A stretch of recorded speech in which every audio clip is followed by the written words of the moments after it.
Hello and welcome to ICND 2 Lab 3, RIP with split horizon, route poisoning, and poison reverse. All these features have to do with distance vector loop avoidance with RIP. For those of you using the Cisco Press exam certification guides, note that the material covered in this video is also explained in the ICND 2 books Chapter 8. Note that this video uses RIP version 1 in the examples. However, all the features demonstrated in this video work the same both in RIP version 1 and in RIP version 2. The objectives for this lab focus on what happens behind the scenes with RIP. In this lab, you'll learn better how to interpret the contents of the IP routing table, to determine which RIP update sources continue to send periodic updates to a router, and then to interpret RIP debug messages, in particular to see the effects of split horizon, route poisoning, poison reverse, and triggered updates.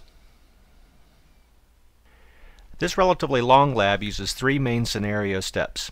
In the first step, you'll take a look at the topology of a particular network and understand what routes should be seen in that network. Step 2 demonstrates how split horizon works by looking at the output of the debug IPRIP command. Step 3 again uses the debug IPRIP command, in this case showing how triggered updates, poisoned routes, and poison reverse routes work. As you see here, Router 2 and Router 3 are connected. There are three networks or subnets. The two LANs have a complete Class C network, and there's a subnet of Class C network 192.168.4.0 in between the two routers on the serial link. Additionally, as you see here, Router 3 has another LAN interface, which is another Class C network. Next, let's take a look at the routing tables on R2 and R3.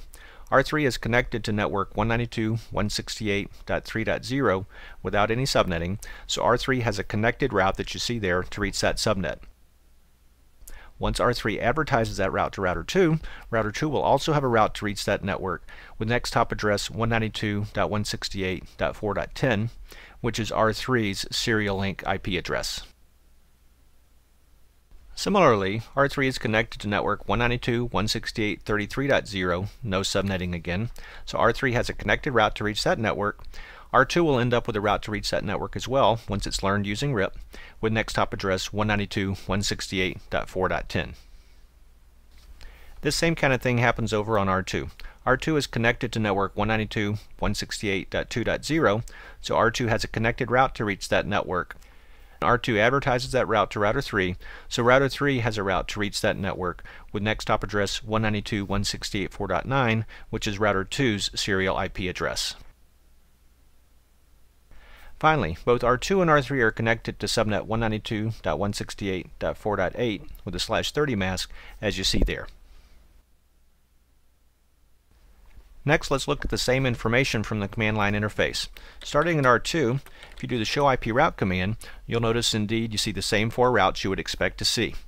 Focusing on network 192.168.3.0, note that it is indeed a RIP learned route, as shown with an R in the left-hand column.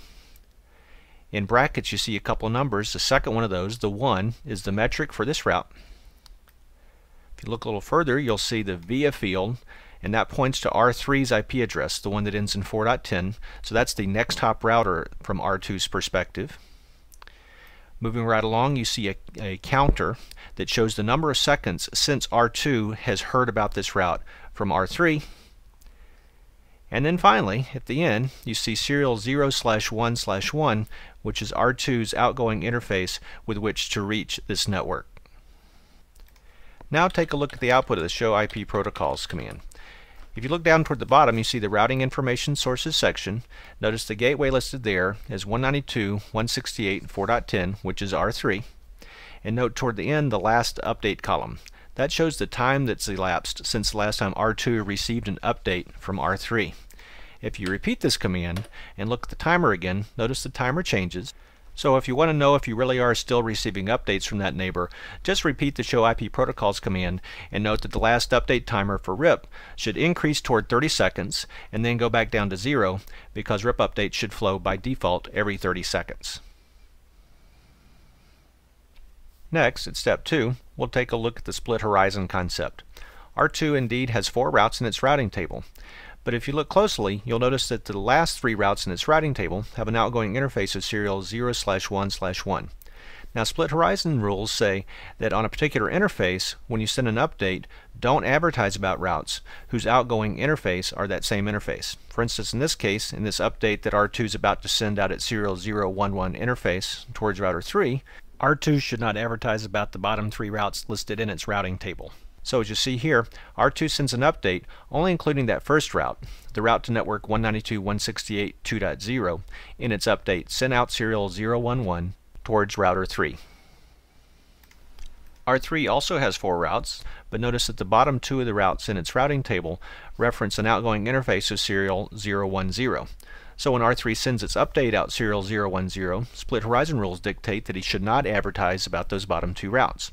So notice there, the RIP update sent by R3 does not include those 2 routes, including only the first 2 routes shown in R3's routing table. To examine split horizon, we'll use R3.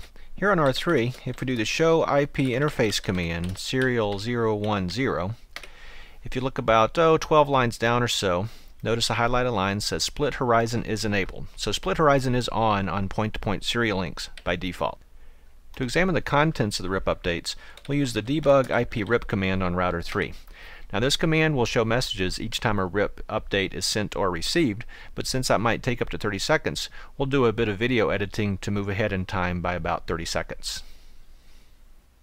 Now it's a few seconds later, and we've edited the video. Notice I have lots of debug messages, and we've also already done the no debug all command highlighted there on the screen, which turned off the debug. Now let's take a closer look at the debug messages. Let's start with R3's received update. If you notice there, it says received version 1 update from 192.168.4.9, which is router 2's IP address. If you look at the line below it, it lists the one route in that routing update, namely 192.168.2.0, which is the one route you would expect to receive based on split horizon rules.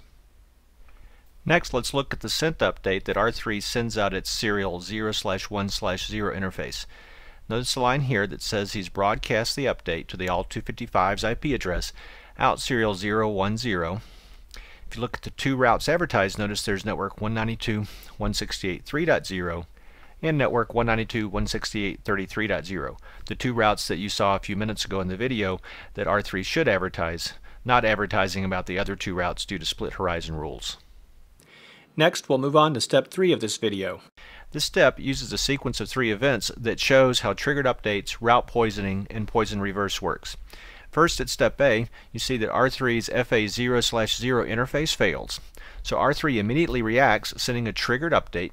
Triggered updates by their nature being sent in reaction to some change, typically a failure in the network. Now notice this triggered update lists subnet 192.168.3.0, now with a metric of 16. A metric of 16 means infinity to RIP, so when RIP wants to advertise a route and say that it's failed, it simply advertises that network or subnet with metric 16. Anytime a routing protocol advertises a route with an infinite metric, that routing protocol is said to be poisoning the route, and that route is said to be a poisoned route. Finally, at step C, we'll see R2 react to that update. R2 immediately sends an update back toward router 3, so that would also be a triggered update. It'll include a route for 192.168.3.0 with metric 16, which is again a poison route. But because R2 just learned about this network from router 3 and turns around and advertises it back to router 3, then we call that a poison reverse route, advertising it back in the reverse direction from which it was learned. Before showing these features from the command line interface, next let me explain what the term in the title means, split horizon with poison reverse.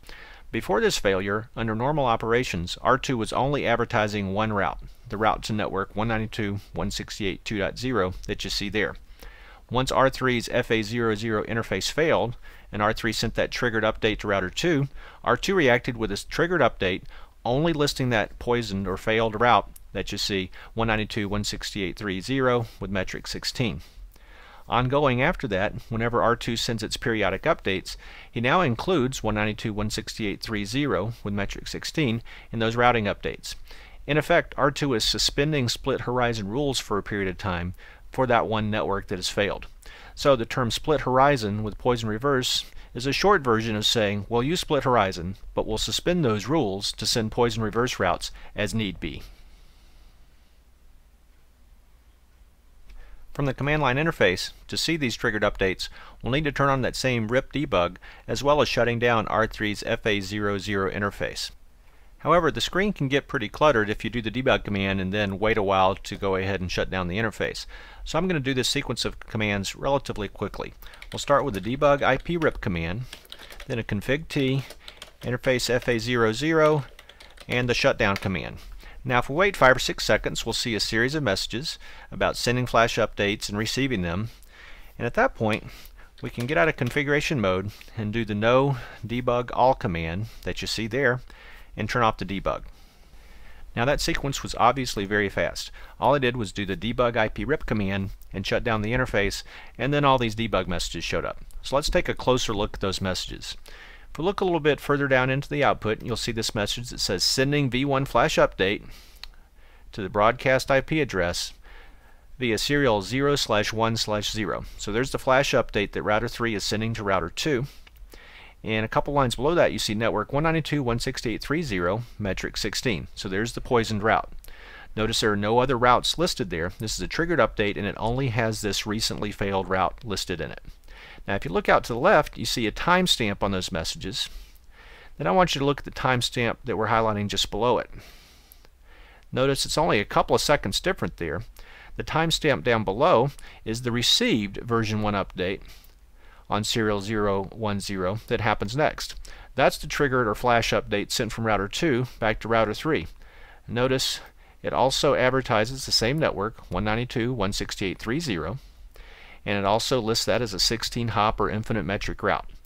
So as you see there, as soon as we did the shutdown command, R3 sent the flash update poisoning the route, and within a couple of seconds router 2 got the update, responded with its own flash update, suspending split horizon rules and doing a poison reverse route that advertised that same 192.168.3.0 network.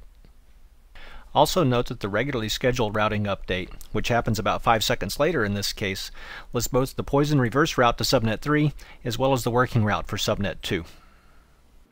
This concludes IC&D2 Lab 3. In this lab, you've seen how to interpret the contents of the IP routing table in a Cisco router using the show IP route command. You've seen how to determine which RIP update sources are still sending routes based on the output of the show IP protocols command. And you've seen a lot about how to interpret RIP debug messages, particularly how to see the effects of split horizon, route poisoning, poison reverse, and triggered updates.